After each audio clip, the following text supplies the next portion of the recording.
sifat kemalaikatan keduanya pun dicabut. Allah yang Maha Murka dan memberikan pilihan kepada keduanya antara azab dunia atau azab akhirat.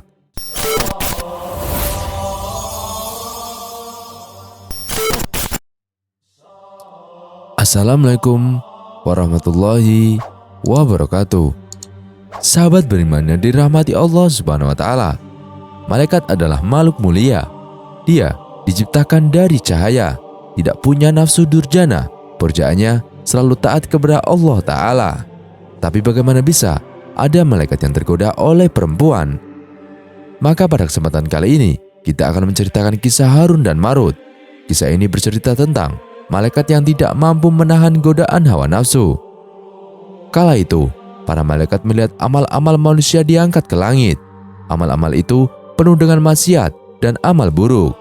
Para malaikat pun berkomentar, mereka menghina manusia dengan berkata, "Engkau jadikan mereka di bumi, engkau pilih mereka, tetapi mereka malah durhaka kepadamu," kata para malaikat kepada Allah Subhanahu wa taala.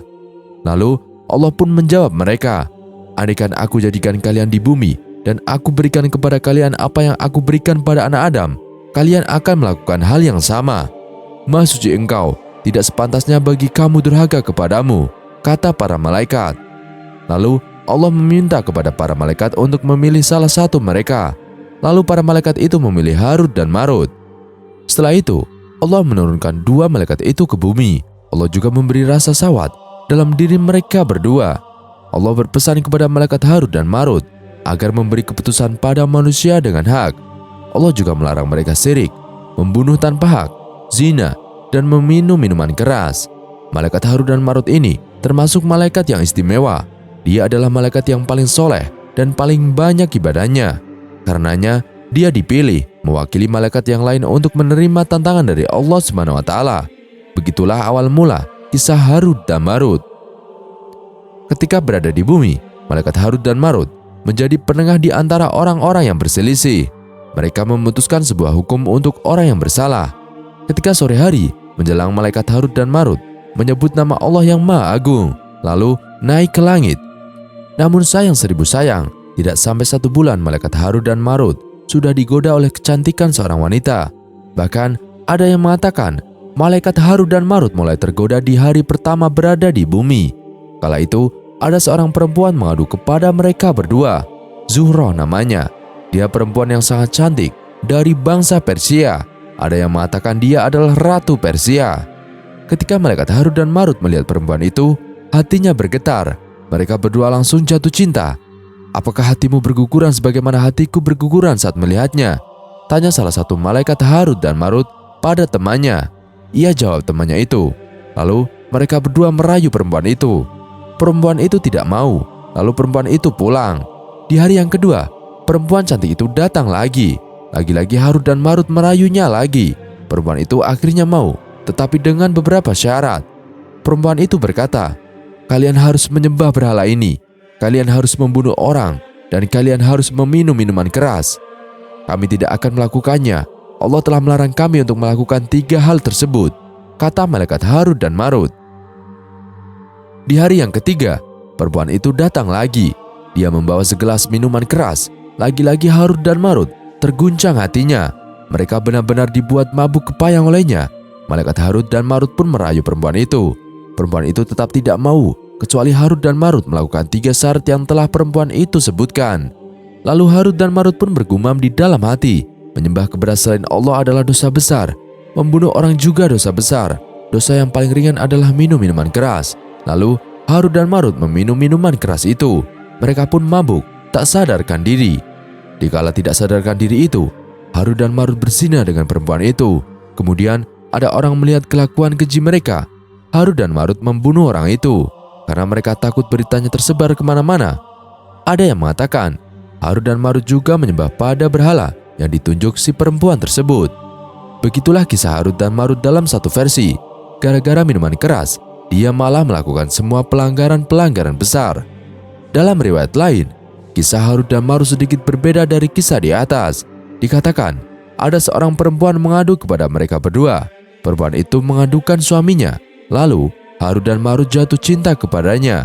Maklumlah, wanita itu memang begitu cantik. apakah hatimu mencintai seperti hatiku mencintainya? Tanya salah satu dari kedua malaikat Harut dan Marut tersebut. Temannya pun menjawab, iya. Apakah engkau ingin memutuskan sebuah hukum yang memberatkan pada suami perempuan tersebut? Tanya lagi salah satu dari Harut dan Marut.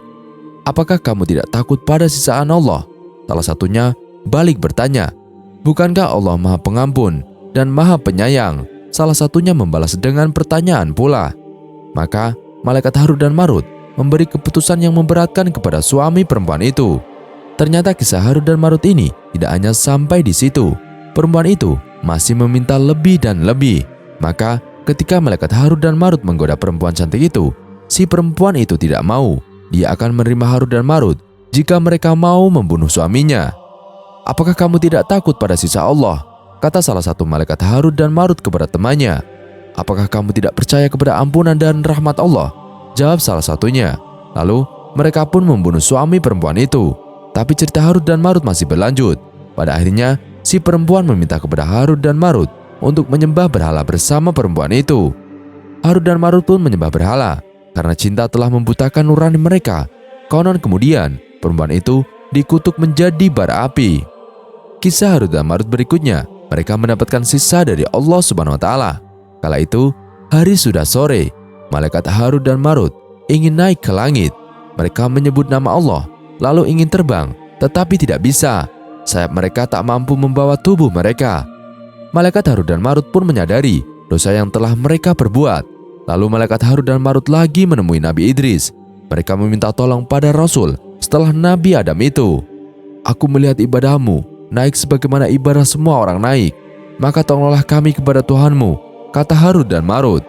Nabi Idris menerima permintaan mereka. Lalu Allah memberi pilihan kepada Harut dan Marut antara siksaan akhirat atau siksaan dunia. Malaikat Harut dan Marut memilih siksaan di dunia karena siksaan dunia pasti ada akhirnya. Mereka disisa di Babilonia. Ada banyak pendapat mengenai siksaan malaikat Harut dan Marut.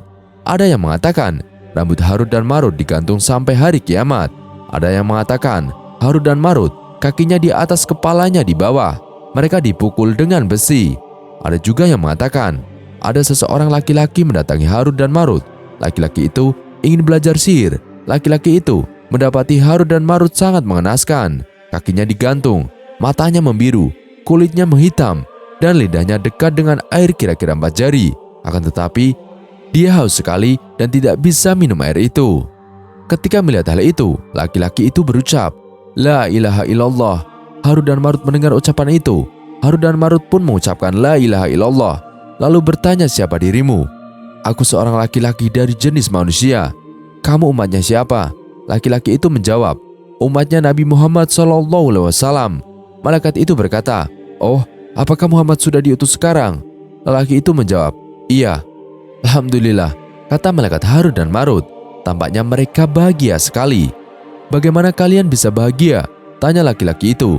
Malaikat Harut dan Marut pun menjawab, Nabi Muhammad itu Nabi akhir zaman. Jika beliau sudah diutus, berarti sisaan kami sebentar lagi akan selesai. Kisah di atas tersebut di banyak kitab para ulama, terlebih dalam kitab tafsir, baik golongan tafsir mutakaddimin, yakni dari golongan ulama-ulama terdahulu, atau tafsir mutakhirin, yakni golongan para ulama akhir. Tentu kisah tersebut memiliki banyak kerancauan, sebab para malaikat itu masum, terjaga dari perbuatan maksiat. Imam Ibnu Katsir juga mengatakan, cerita di atas ternyata masih disangsikan kebenarannya. Juga cerita di atas tidak bersumber dari Nabi Muhammad SAW, tetapi dari cerita Israiliyat. Terlepas dari sahih atau tidaknya cerita Harut dan Marut tersebut, cerita tersebut memiliki banyak pelajaran hidup. Di antaranya adalah bahwa jangan meremehkan maksiat walaupun kecil. Allah memang Maha Pengampun dan Maha Pengasih. Akan tetapi bukan berarti menjadi alasan untuk kita durhaka kepadanya. Juga bukan alasan untuk meremehkan maksiat meski maksiat itu kecil, sebab bisa jadi maksiat itu menjadi sebab kita mendapatkan siksa. Sifat rahmat dan pengampunan yang dimiliki Allah kita jadikan penyemangat untuk bertaubat, bukan untuk melakukan dosa. Sebagian ulama mengatakan, jangan remehkan maksiat walaupun kecil, sebab bisa jadi murka Allah ada di dalam maksiat itu. Jangan pula remehkan perbuatan baik meski kecil, sebab bisa jadi ridho Allah ada dalam perbuatan baik itu. Pelajaran berikutnya adalah kita harus berhati-hati pada pandangan. wajah perempuan memang bukan aurat menurut pandangan yang umum, tapi tidak boleh dilihat jika tidak sengaja melihat, maka segera palingkan pandangan itu darinya. Hal ini untuk kebaikan laki-laki itu sendiri. Karena betapa banyak laki-laki terjerumus ke dalam dosa karena sebuah pandangan, seperti yang terjadi pada Harut dan Marut. Maka tak heran jika ada sebuah hadis bahwa anak panah setan yang paling ampuh itu adalah perempuan. Hal ini bukan untuk mendiskriminasi perempuan, akan tetapi agar laki-laki berhati-hati pada tipu daya setan dan agar perempuan tidak membuka aurat sembarangan. Lalu, tidak usah kita menghina orang yang berbuat maksiat.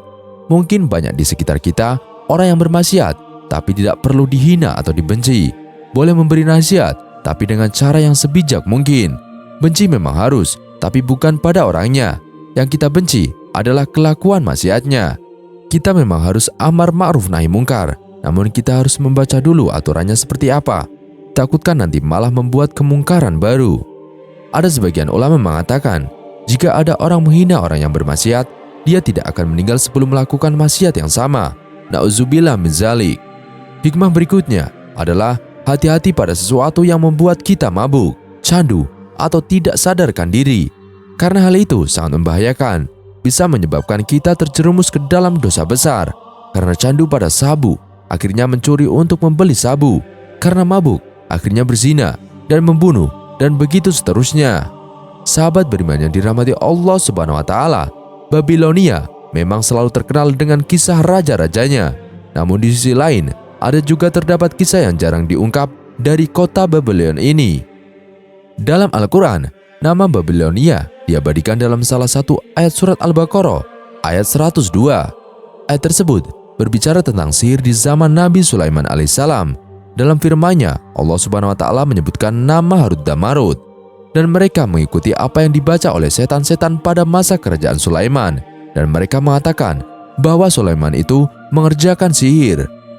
Padahal Sulaiman tidak kafir, tidak mengerjakan sihir, tetapi setan-setan itulah yang kafir. Mereka mengajarkan sihir kepada manusia dan apa yang diturunkan kepada dua orang malaikat di negeri Babilonia, yaitu Harut dan Marut. Sedangkan keduanya tidak mengajarkan sesuatu kepada seorang pun sebelum mengatakan, sesungguhnya kami semuanya cobaan bagimu, sebab itu janganlah kamu kafir. Maka mereka mempelajari dari kedua malaikat itu apa yang dengan sihir itu mereka dapat menceraikan antara seorang suami dan istrinya. Lantas, siapakah Harut dan Marut? Benarkah keduanya malaikat yang diutus Allah? Para mufasir berlainan pendapat tentang yang dimaksud dengan dua orang malaikat itu. Ada yang berpendapat mereka betul-betul malaikat, dan ada pula yang berpendapat mereka adalah orang yang dipandang oleh seperti malaikat. Serta ada pula yang menyatakan mereka adalah dua orang jahat yang pura-pura soleh seperti malaikat. Kaum Yahudi berpendapat dua malaikat yang disebut dalam ayat di atas, yakni Harut dan Marut, adalah istilah dari Jibril dan Mikail. Dalam pandangan mereka keduanya lah yang mengajarkan sihir kepada Nabi Sulaiman. Namun Allah Subhanahu wa Ta'ala mendustakan tuduhan Yahudi tersebut dan memberitahu Nabi Muhammad SAW bahwa Jibril dan Mikail tidaklah menurunkan sihir. Allah juga mensucikan Nabi Sulaiman alaihissalam dari tuduhan palsu menyebarkan sihir kepada manusia. Allah memberitahu Bani Israel bahwa sihir merupakan perbuatan setan yang diajarkan kepada manusia di Babel, dan yang mengajarkannya adalah dua laki-laki yang bernama Harut dan Marut. Imam Al-Qurtubi berpendapat kata Harut dan Marut dalam ayat itu adalah pengganti dari kata setan. Imam Ibnu Katsir dalam tafsirnya sedikit berbeda pendapat dengan pandangan Imam Al-Qurtubi. Menurut Imam Ibnu Katsir, Harut dan Marut maknanya bukan pengganti setan, sebab kata Ibnu Katsir hal itu tidak sejalan dengan gambaran setan. Sesungguhnya setan itu tidak memiliki naluri yang mendorong manusia untuk menasihatinya agar berbuat kebaikan. Saya lebih cenderung kata Harut dan Marut dalam ayat tersebut merupakan pengganti manusia, ujar Imam Ibnu Katsir. Karena itu, makna ayat di atas adalah Sulaiman tidaklah kafir dan tidak diturunkan sihir kepada dua malaikat. Namun, setanlah yang kafir karena mereka mengajarkan sihir kepada manusia. Yakni, setan mengajarkan sihir kepada Harut dan Marut yang keduanya adalah dua orang manusia. Kemudian, keduanya mengajarkan sihir kepada manusia lainnya. Keduanya tidak mengajarkan sihir kepada khalayak sebelum berkata kepada mereka, sesungguhnya kami adalah fitnah, maka janganlah kafir. Karena itu, Harut dan Marut merupakan badal atau pengganti dari manusia yang memiliki fitrah memberi nasihat. papar Imam Ibnu Katsir. Sementara itu, Sayyid Qutb dalam tafsirnya Fi Zilalil Quran menjelaskan sebenarnya kedua orang itu sudah melarang Bani Israel mempelajari sihir, sebab sihir itu dapat mencelakakan mereka. Namun, Bani Israel tetap meminta keduanya untuk mengajarkan sihir tersebut. Akibatnya, terjadilah fitnah yang menyebabkan seseorang suami bisa menceraikan istrinya karena sihir tersebut. Banyak pihak juga mengatakan kisah seputar Harut dan Marut berkaitan erat dengan Israiliyat yang biasanya diceritakan dan dibanggakan oleh kaum Yahudi. Muhammad bin Muhammad Abu Sabah dalam kitab Al-Israiliyat Maudu'at fi Kutubur Tafsir, yakni kisah-kisah Israiliyat dan palsu dalam kitab-kitab tafsir, juga menyebutkan kisah ini sebagai cerita Israiliyat. Dalam versi Yahudi dikisahkan Harut dan Marut adalah malaikat yang tengah diuji oleh Allah Subhanahu wa Ta'ala. Saat itu malaikat tidak setuju dengan penugasan orang soleh sebagai khalifah di muka bumi ini. Namun orang soleh berbeda dari manusia kebanyakan. Mereka dapat menahan nafsu sehingga dapat mengemban amanah sebagai khalifah di bumi. Malaikat lantas berpendapat jikalau mereka diberi nafsu, mereka akan dapat menahannya lebih baik dari manusia soleh. Maka Allah pun memilih dua malaikat, yakni Harut dan Marut, untuk menguji apa yang dikatakan para malaikat. Keduanya kemudian diberikan hawa nafsu, lalu diturunkan ke bumi. Setibanya di bumi, keduanya melihat wanita cantik dan langsung terpesona. Tapi wanita tersebut menolak ajakan berbuat maksiat. Wanita itu kemudian menawarkan 3 hal kepada keduanya: menyembah berhala, membunuh bayi, atau meminum arak. Harut dan Marut pun berpikir, menyembah berhala adalah perbuatan kufur, membunuh bayi merupakan dosa besar, sedangkan meminum khamar hanyalah dosa kecil, pikir mereka. Maka mereka akhirnya memilih untuk meminum khamar. Namun setelah meminumnya, mereka menjadi mabuk. Setelah kehilangan akal akibat mabuk, keduanya kemudian membunuh bayi dan menyembah berhala. Setelah melakukan ketiga dosa besar itu, mereka pun kemudian melakukan hal keji kepada wanita tadi. Karena Harut dan Marut gagal dalam ujian, sifat kemalaikatan keduanya pun dicabut. Allah yang maha murka dan memberikan pilihan kepada keduanya antara azab dunia atau azab akhirat. Mereka lebih memilih azab dunia karena bersifat sementara agar selamat dari azab akhirat. Keduanya pun kemudian digantung di langit kota Babilonia hingga hari kiamat. Semenjak digantung, mereka mengajarkan sihir kepada manusia. Manusia yang ingin mempelajari sihir pun kemudian menuju Babilonia dan menemui mereka. Syekh Atiyah Sakhor menyebutkan bahwa beberapa buku tafsir mengatakan kedua malaikat itu telah diturunkan ke bumi sebagai fitnah sehingga Allah Subhanahu wa Ta'ala mengazab mereka berdua dengan menggantung kedua kaki mereka.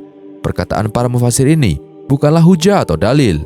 Hal itu berasal dari warisan masyarakat Babilonia dan penjelasan orang-orang Yahudi serta kitab-kitab Nasrani. Namun hal ini tidak sesuai dengan salah satu ayat di dalam Al-Quran. Para malaikat tidaklah maksiat kepada Allah terhadap apa yang diperintahkan kepada mereka, dan mereka pun melakukan apa-apa yang diperintahkannya. Diriwayatkan dari Ali bin Abi Thalib yang mengatakan bahwa kedua malaikat itu mengajarkan kepada manusia tentang peringatan terhadap sihir, bukan mengajarkan untuk mengajak mereka melakukan sihir. Imam Az-Zajjaj mengatakan bahwa perkataan itu adalah juga pendapat kebanyakan ahli bahasa. Artinya bahwa pengajaran kedua malaikat itu kepada manusia adalah berupa larangan. Keduanya mengatakan kepada mereka, janganlah kalian melakukan ini, yakni sihir, dan janganlah kalian diperdaya dengannya, sehingga kalian memisahkan seorang suami dan istrinya. Dan apa yang diturunkan kepada mereka berdua adalah berupa larangan. Wallahu a'lam bishawab. Dan itulah sedikit kisah kali ini. Kurang lebihnya kami mohon dimaafkan. Yang benar datanya dari Allah Subhanahu wa Ta'ala. Khilaf atau keliru datanya dari saya pribadi. Wassalamualaikum warahmatullahi wabarakatuh.